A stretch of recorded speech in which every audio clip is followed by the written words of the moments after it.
How do you draw clouds? I'm gonna show you. Come on!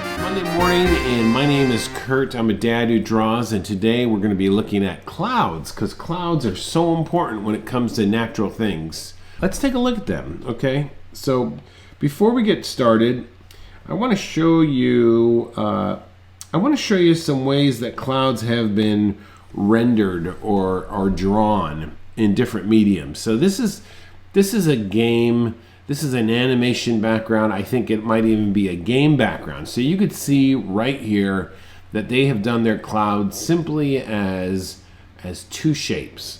Let's look at another one.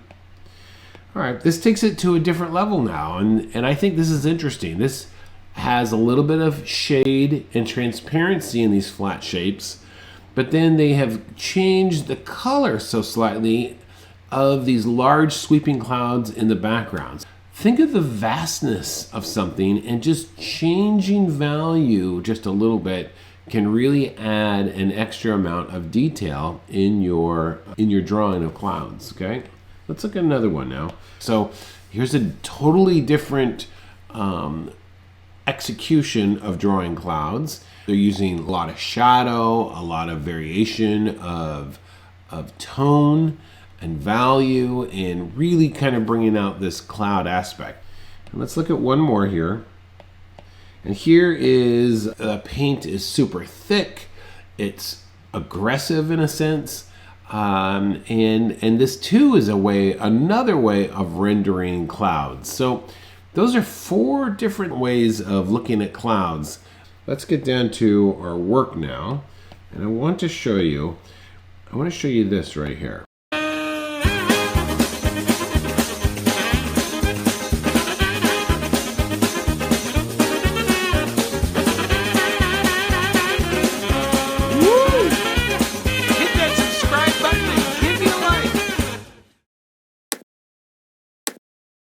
All right, let's just start with a sphere.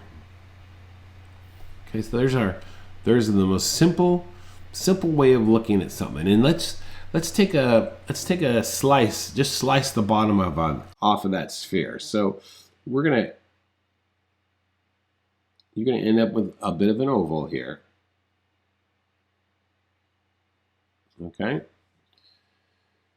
And if you want to help tell the story here, you could just add a little bit of tone down here. So let's just pretend like that is a cloud and you're looking up at it. All right, simple giant sphere, bottom cut off. All right, down here, let's pretend like that is a horizon line in a desert, and let's add a little mark there, just a little point.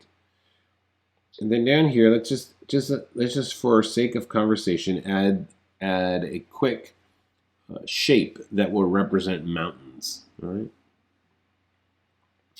From this vanishing point, let's just fan out a marker like this, and let's do something like, let's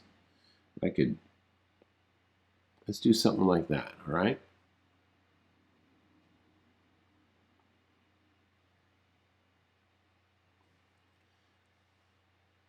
And let's down here, let's just add a slight oval, just like what we did up here, okay? And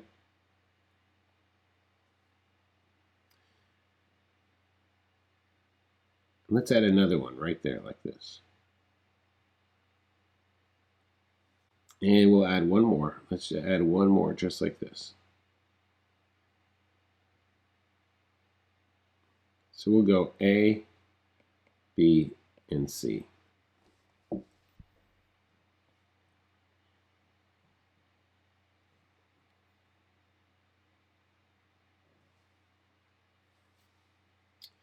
right, on C, let's just dome the top of it just like this. Okay.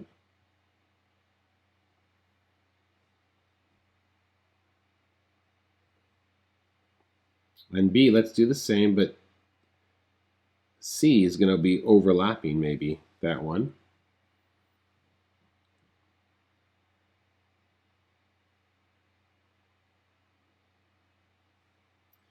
And then get to A and do the same with A.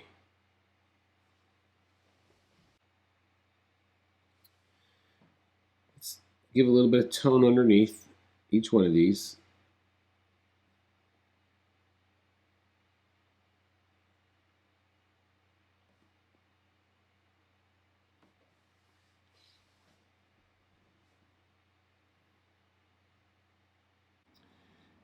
And then like if I look at A and I kind of envision two straight lines coming down, let's just add a bit of a shadow here. And the same thing with B.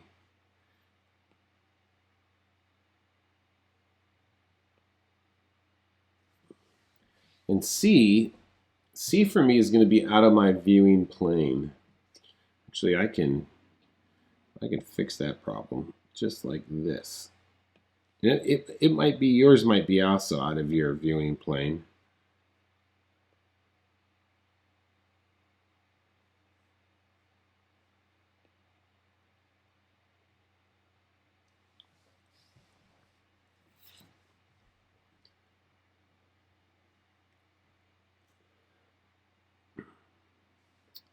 Okay, so what we've just done there is drawn three extremely simple ideas of clouds, okay, without getting too complex. And we've learned already that clouds go back in perspective. Clouds will cast shadows on the ground. Adding clouds to a landscape and creating this sense of depth will just add, of scale, will add depth to our picture. So this is something to keep in mind if you're trying to create depth into a landscape. Clouds will really enhance that idea. I'm going to erase this, okay? And we're going to start with something new here. Let's just start with that bottom part of that cloud and just do something like this. When it comes to creating clouds, we want to create variation, okay? So, and I want you to think of stacking. The idea is like, we have one object here. If we put an object behind that, this is stacking. We're using overlap. And as you could see, as I keep adding variation of size and shape to this, I could come in here now, and if I add a bottom part, something like this maybe, and then I come in, oh, you know what? I just realized something. I'm going too fast. I'm sorry. You're gonna be like, slow down.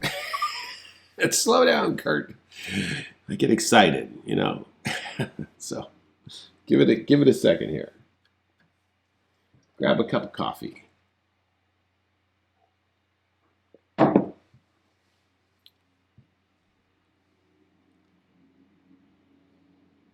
The key is variation. You want a variation of shapes and in stretchiness and tallness, and this will give it a very natural feel. You want to avoid like repetition. Okay, so we got our cloud shape here. Let's just kind of then envision what the bottom part of this might look like.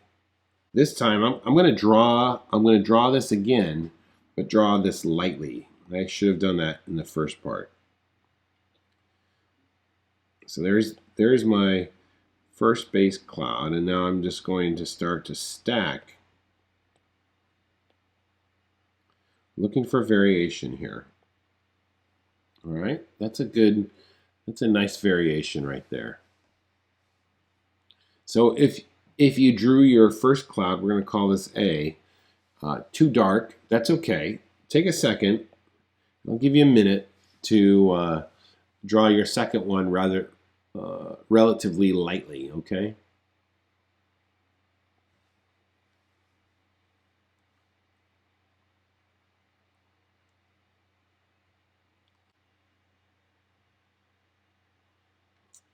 All right, now let's come in here and just kind of slice off the bottom.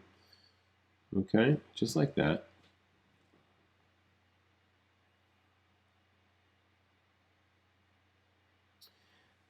Now with these stacks in place, now I'm going to make a decision. What things are in front of each other and what things are behind. So here I could like, okay, I'm gonna make that there.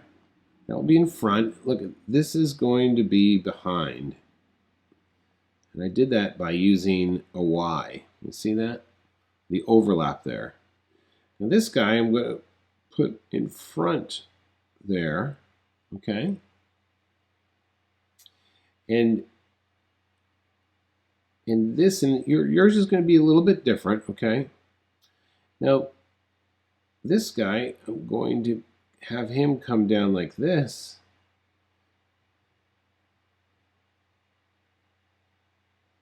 All right, so we'll call this A. A is in front of B, and B is in front of C.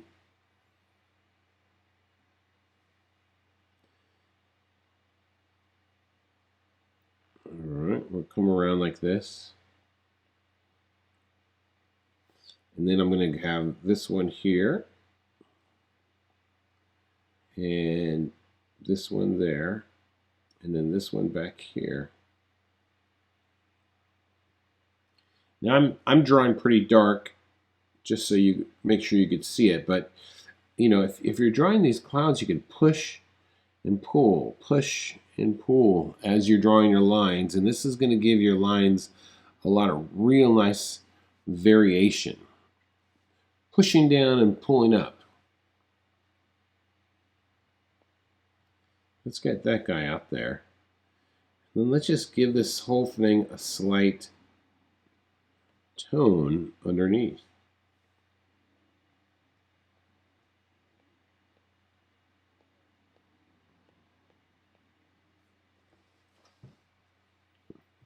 And that right there is one nice looking cloud. I bet you yours looks just as good, if not better.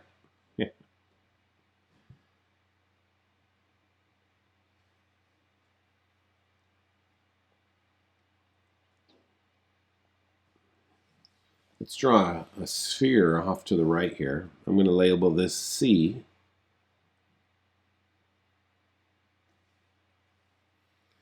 Let's give this a second here.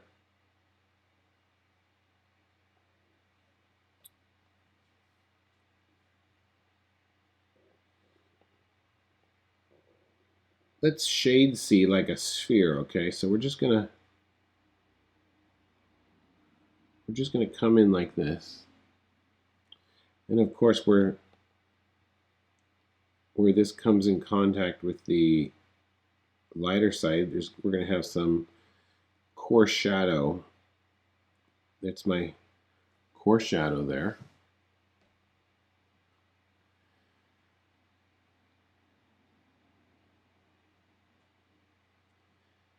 And when we shade clouds, here's our sun. Let's just say our sun is coming in this direction here. We have to think about that just a little bit. So maybe this guy here is going to be shadowed like this, you see? Okay, and then maybe this guy's really in shadow back here because he's behind everything. And maybe this is coming in like this. Maybe he's getting some here.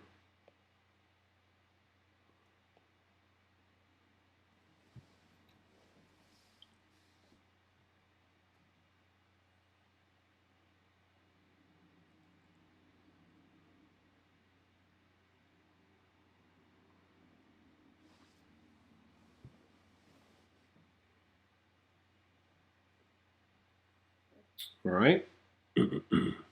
Let's bring up another scenario here now. I'm gonna remove this. And then I added one other picture here that we didn't even talk about. And it's this idea right here. Almost like a thundercloud. You see that? but you really get a sense of depth. I mean, if I was to look at this closely, you know, if I was going to draw this, you know, I'm going to draw this bottom one first. I'm going to start with a general shape with the larger one. This is kind of your gesture. And then within this, then I'm just going to start breaking it down to smaller forms. Just like what we just did. And you can make it as complicated or as simple as you want. Right? So that should give you enough information here to get yourself in trouble. Which I always like doing. I like to push you to the edge and then throw you over the edge of the rowboat. So just remember, though, that use clouds in relationship to your horizon line to help create a lot of depth.